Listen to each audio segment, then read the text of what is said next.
Good afternoon, Sir Abril. And now, I'm going to discuss the topic utilitarianism, the origin and the nature of the utilitarianist framework. So, utilitarianism as a moral philosophy was first developed by Jeremy Bentham in 1789, who is regarded as its founder.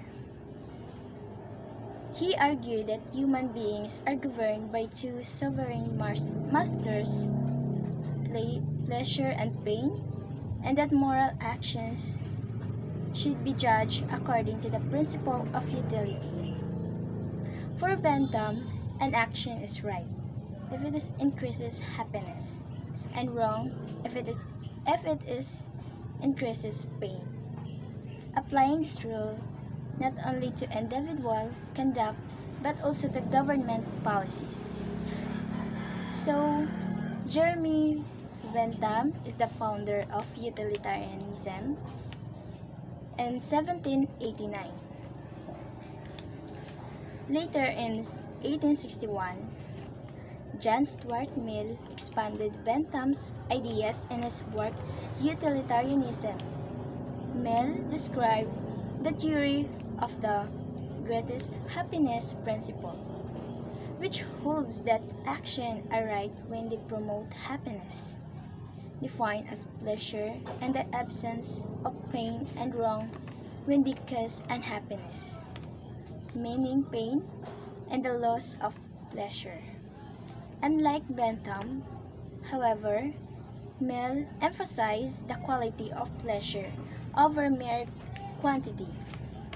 He distinguished between higher intellectual pleasures and lower physical pleasures, famously stating in 1907, "It is better to be human being dissatisfied than a pig satisfied. Better to be Socrates dissatisfied than a fool satisfied." From this foundation, utilitarianism came to be understood as a pursuit of the greatest good for the greatest number. This principle considers both the quality of what is good and the number of people who will benefit.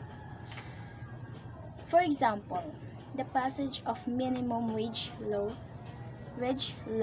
can be seen as utilitarian. Lawmakers debate its quality to ensure it is the best version, then vote to decide whether it will serve the greatest number.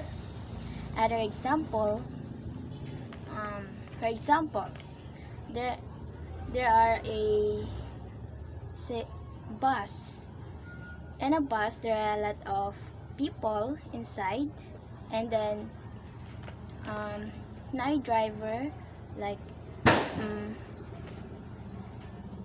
na siya gulang nga nilabang, which is dool na kay siya, so di na siya kaliko because mo dool na kay siya, and then nagpakusog siya, and di na niya dapat pilion ang muliko pa because as stated here, the greatest good for the greatest number. So mo na siya utilitarianism, which is mas pilion nimo nga makasave ka og daghan nga tao kaysa imong muliko pa ka, because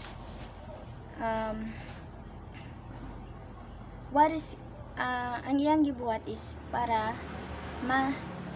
sa ang maayo para sa daghan. So let's move on to the two main forms of utilitarianism emerge. First, act of utilitarianism, which evaluates individuals' actions based on their immediate consequences, such as keeping or breaking a promise. Number 2, rule utilitarianism, which evaluates the broader consequences of adopting certain practices or rules, such as the long-term value of promise keeping. Overall, utilitarianism is part of wider consequentialist framework, which judges ethics by the future outcomes of action. In this view, what is ethical is whatever produces the common good and the least of pain. Bentham and Mill both agreed on this principle, though Mill instead that higher intellectual pleasures are morally preferred.